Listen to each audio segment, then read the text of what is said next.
महार-विन्हेरे रस्त्यावर 2 एसटी बसचा अपघात. अपघातात चालकासह 7 ते 8 प्रवासी जखमी.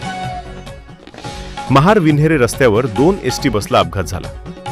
कुर्ला घाटातील अवघड वळणावर दोन्ही एसटी बस चालकांचे नियंत्रण सुटल्याने हा अपघात झाल्याची प्राथमिक माहिती समोर आली आहे.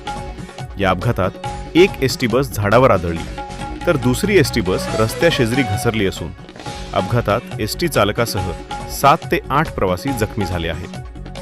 अपघातातील जखमींवर महाड ट्रॉमा केअर युनिटमध्ये उपचारासाठी दाखल करण्यात आले आहे.